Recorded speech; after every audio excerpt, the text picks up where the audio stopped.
Restoration barometer report के संबंध में निम्नलिखित कथनों पर विचार करें। 1. रेस्टोरेशन बैरोमीटर को वर्ष 2016 में बॉन्ड चैलेंज बैरोमीटर के रूप में जर्मन वॉच द्वारा लॉन्च किया गया था। 2. रेस्टोरेशन बैरोमीटर एकमात्र उपकरण है जिसका उपयोग सरकारों द्वारा पहले से ही सभी स्थलीय पारिस्थितिक तंत्रों में बहाली लक्ष्यों की प्रगति को ट्रैक करने के लिए किया जाता है। ऊपर दिए गए कथनों में से कौन सा से सही है? ए. केवल एक। बी. केवल दो। सी. एक और दो दोनों। डी. उपर्युक्त में से कोई नहीं।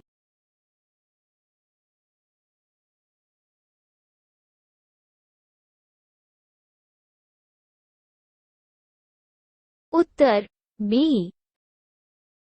Restoration barometer report 2022 international union for conservation of nature (IUCN) ने देशों द्वारा प्रस्तुत आंकड़ों के आधार पर अपनी प्रमुख रेस्टोरेशन बैरोमीटर रिपोर्ट लॉन्च की है। रेस्टोरेशन बैरोमीटर वर्ष 2016 में बॉन्ड चैलेंज बैरोमीटर के रूप में लॉन्च किया गया एकमात्र उपकरण है जिसका उपयोग सरकारों द्वारा तटीय और अंतर्देशीय जल सहित सभी स्थलीय पारिस्थितिक तंत्रों में बहाली लक्ष्यों की प्रगति को ट्रैक करने के लिए पहले से ही किया जा रहा है।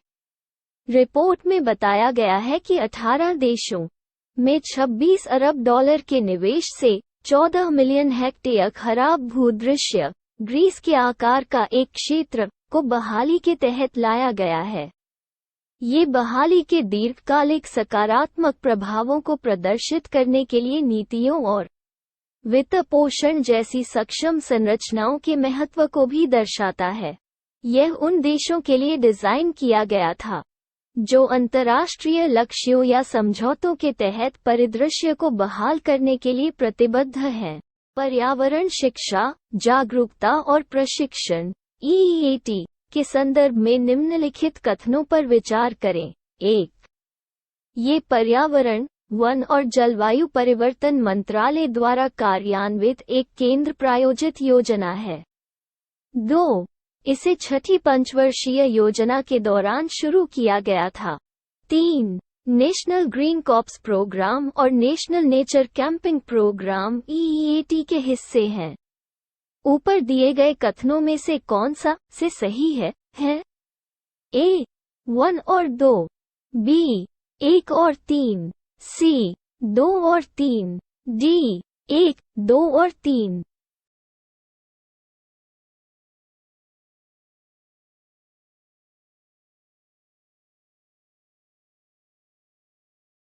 उत्तर सी। पर्यावरण शिक्षा, जागरूकता और प्रशिक्षण (EEAT) ये पर्यावरण, वन और जलवायु परिवर्तन मंत्रालय द्वारा कार्यान्वित एक केंद्रीय क्षेत्र की योजना है।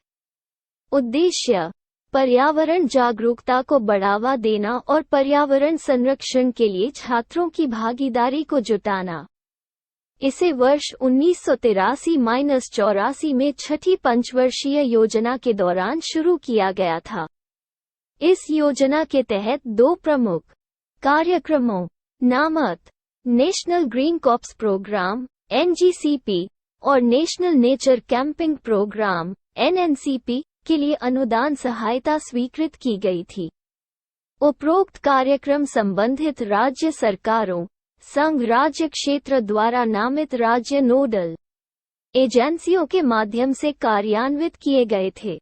नेशनल ग्रीन कॉप्स (NGC) कार्यक्रम योजना के अनुसार वर्ष 2001 से 2002 में national green corps (NGC) eco club कार्यक्रम शुरू किया गया था।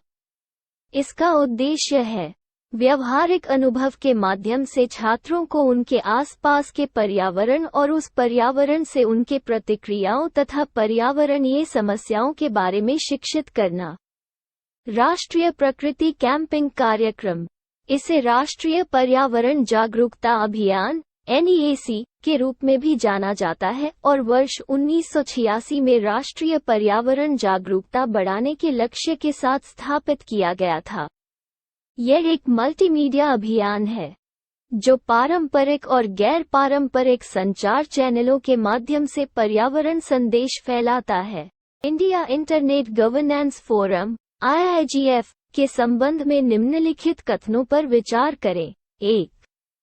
इंडिया इंटरनेट गवर्नमेंट फोरम संयुक्त राष्ट्र इंटरनेट गवर्नेंस फोरम से जुड़ी एक पहल है। 2.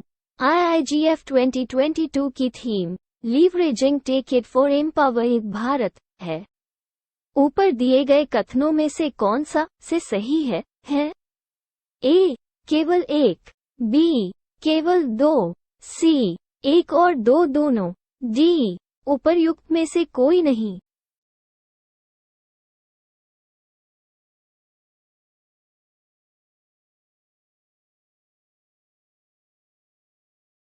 उत्तर C.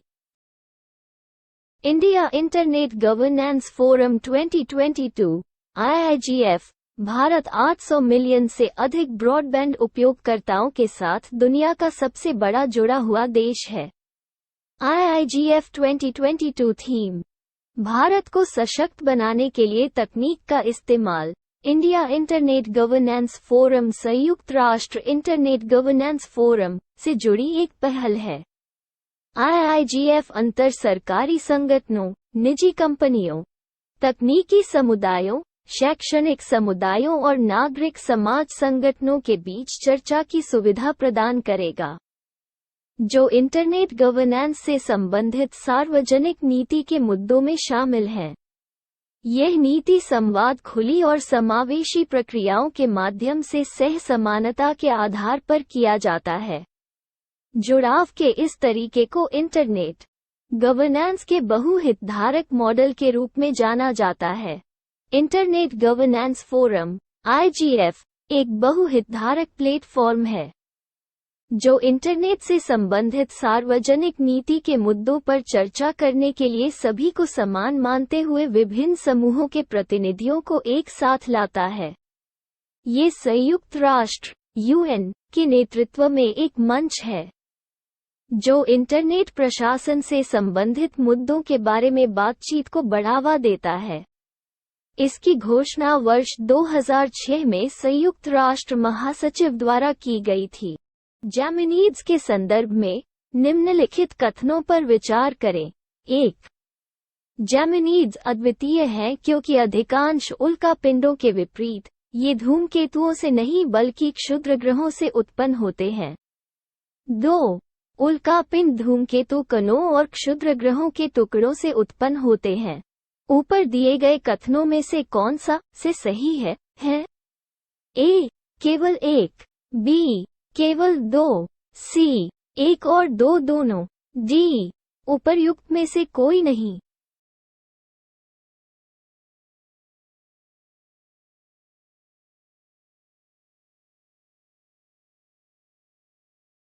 उत्तर C. जैमिनीज को वर्ष के सबसे शानदार उल्कापिंडों में से एक माना जाता है। इसके चरम अवस्था पर लगभग 120 उल्का प्रति घंटे देखने की संभावना है। जैमिनीड नाम उस जैमिनी नक्षत्र से आया है, जिसके स्थान से आकाश में उल्का बौछार की उत्पत्ति प्रतीत होती है। उल्का वर्षा का कारण क्या है? उल्काएं आमतौर पर धूमकेतुओं के टुकड़े होते हैं। जैसे ही ये तेज गति से पृथ्वी के वायुमंडल में प्रवेश करते हैं, जलकर एक शानदार बौछार बनाते हैं, जिसे उल्का वर्षा कहा जाता है। नासा के अनुसार उल्कापिंड धूमकेतु के बचे हुए कणों और क्षुद्रग्रहों के टुकड़ों से उत्पन्न होते हैं। सूर्य का चक्कर लगाते समय ये धूमकेतु और क्षुद्रग्रह अपने पीछे धूल भरी पूंछ का निशान छोड़ देते हैं। जैमिनीड्स को क्या अनोखा बनाता है? अमावस्या और साफ मौसम के दौरान जैमिनीड्स प्रति घंटे देखने योग्य लगभग 100-150 उल्काएं उत्पन्न कर सकते हैं। जैमिनीड्स अद्वितीय हैं क्योंकि अधिकांश उल्का वर्षा के विपरीत, वे धूमकेतु से नहीं बल्कि एक क्षुद्रग्रह 3200 फैथॉन से उत्पन्न होते हैं। उनाकोटी तीर्थ स्थल के संदर्भ में निम्नलिखित कथनों पर विचार करें। 1. मणिपुर में उनाकोटी को उत्तर पूर्व के अंकोर वाट के रूप में जाना जाता है। 2. ये स्थल अलग अलग मंगोलियाई विशेषताओं वाली रॉक कट मूर्तियों की विशाल संरचनाओं को प्रदर्शित करता है। 3. शिला नक्काशियां और चित्र वैष्णव संप्रदाय को समर्पित हैं। ऊपर दिए गए कथनों में से कौन सा से सही है? A. 1 और 2, B. केवल 2, C. 1, 2 और 3, D. 2 और 3।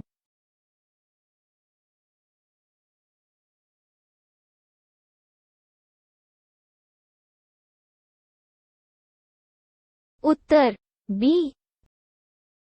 त्रिपुरा में उनाकोटी, जिसे उत्तर पूर्व के अंकोर वाट के रूप में जाना जाता है, जो शैव संप्रदाय के रॉक नक्काशी और देवी देवताओं की छवियों को संरक्षित करने के लिए काम कर रहा है। सरकार और ऐसी दोनों के साथ यूनेस्को की विश्व धरोहर टैग के लिए प्रयास कर रहा है। 7वीं-9वीं शताब्दी का उनाकोटी एक शैव तीर्थ स्थल है, जिसमें अद्भुत रॉक नक्काशियां और भित्ति चित्र प्राकृतिक झरनों के साथ अपनी आदिम सुंदरता प्रदर्शित करते हैं। रॉक कट मूर्तियों की संरचनाएं विशाल हैं और इनमें विशिष्ट मंगोलोइड विशेषताएं हैं और कंबोडिया के अंकोर वाट मंदिर में मंत्रमुग्ध कर देने वाली आकृतियों के समान रहस्यमय आकर्षण प्रदर्शित करती हैं। शाब्दिक रूप से उनाकोटी का अर्थ हिंदी और बंगाली में 1 करोड़ से 1 कम होता है और ऐसा माना जाता है कि यहाँ इतने ही रॉक नक्काशियां मौजूद हैं। स्थानीय कोकबोरोक भाषा में इसे सुब्रेइखुंग कहा जाता है और ये त्रिपुरा के उनाकोटी जिले का केंद्रीय पर्यटन स्थल है। त्रिपुरा सरकार पर्यटकों को उत्तर पूर्व के इस खजाने को देखने के लिए प्रोत्साहित करने के लिए साइट के पास क्षेत्रों का विकास कर रही है।